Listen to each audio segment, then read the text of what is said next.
This is the Skywatcher 80 ED semi-apochromatic telescope, and I'm using it with the Teleview 40 millimeter puzzle.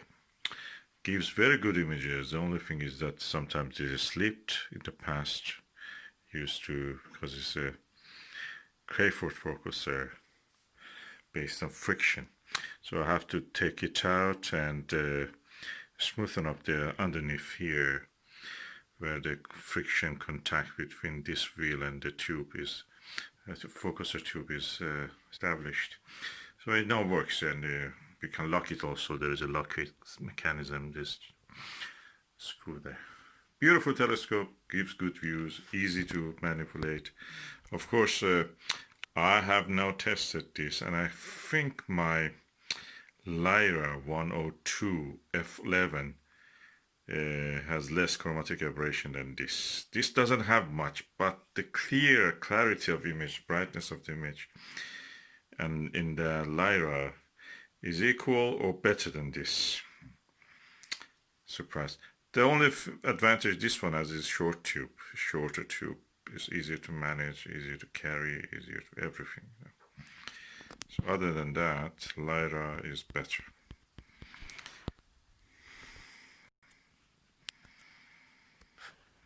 So, nice telescope, and of course beautiful. By the way, just to avoid the loss of the eyepiece cap in the dark, I just use this to put it onward. I don't need to put it all the time. When I'm observing, I don't need. It's indoors, but the caps get lost, so I don't want to risk that. This is expensive eyepiece. The second hand, even it is £80. If you count, if you're lucky, £80. It's more than that, £110 probably.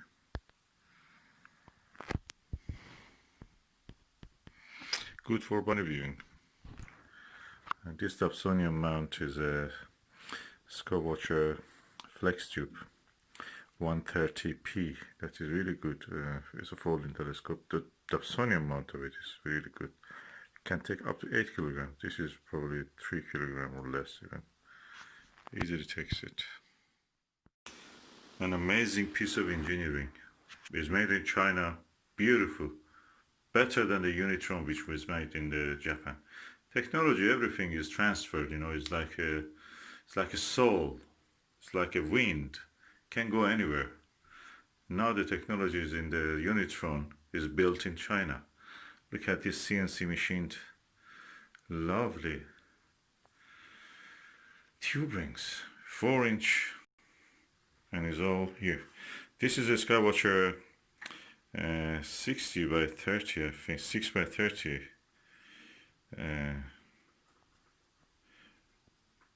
finder. I've adjusted it for here. Anyway, this Takahashi, really good quality. I'm waiting a little bit. Venus comes out of the leafy parts, and so I can actually go and have observation without the leaves changing from time to time that cause a little bit disturbance. So I'm waiting for that, but you can see the quality in the Takahashi eyepiece.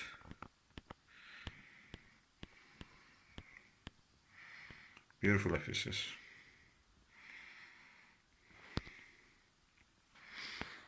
And this is the Vixen NPL 40 meter NLV 40 millimeter. And this is the Alter Prism 2-inch diagonal prism, really good for planetary work. So everything in this system that I have is perfect. Look at the size of these knobs, dual adjustment knobs. So really good. I'm looking forward to the rest of the session when the planet Venus passes from the tree, so I can go and observe it. This is a Lyra 102 f11 telescope, refractor telescope. It has some features which I'd like to mention. First of all, this is a long tube telescope. It's achromatic telescope, but because it has a long focal length, it's a doublet lens, of course, in front. Practically, it acts and works like a apochromat, meaning that there is no color fringe or chromatic aberration, as we call it. The other feature of it is that beautiful, smooth feather touch Crayford dual speed focuser. That just on its own is a lot. That's probably costs around 150-60 pounds on its own. Then we come to the tube rings. These tube rings are CNC machined. The movements of this telescope and this Dobsonian mount is so smooth.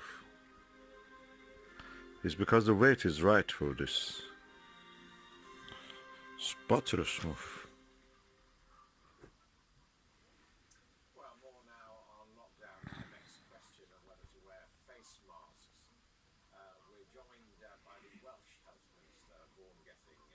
Thank you very much indeed for being with us. Perfect. What's your view on face masks? Well, at the moment we've got pretty clear evidence and advice from the 40 medicals across the UK. Okay, we loosen up this screw and then the dust cap, sorry, the dew shield will come down. Let us go and have a look in the mirror and the lens. 102mm of achromatic doublet lens.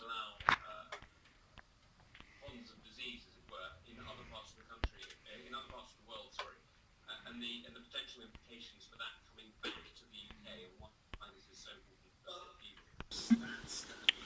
And that's the lens cap.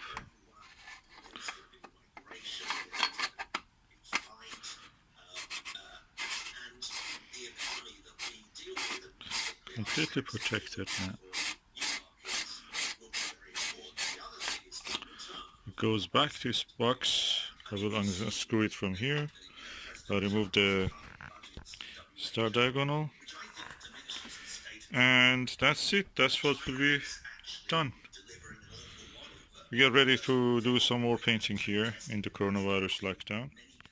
I'm now looking at the planet Venus with the Takahashi multi-coated long eye relief 7.5mm 52 degrees eyepiece through the Lyra 102 f11 telescope, refractor telescope.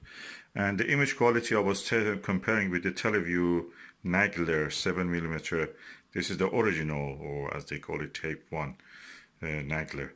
With the Takahashi, the horns of the crescent of the Venus is more visible. The image with the Nagler is a little bit brighter and cleaner, but the clarity and the details I can see, sharp focus, in this Takahashi is better than this. Both of them are good. Just slightly this is better. I can see the horns of the crescent of the Venus clearer.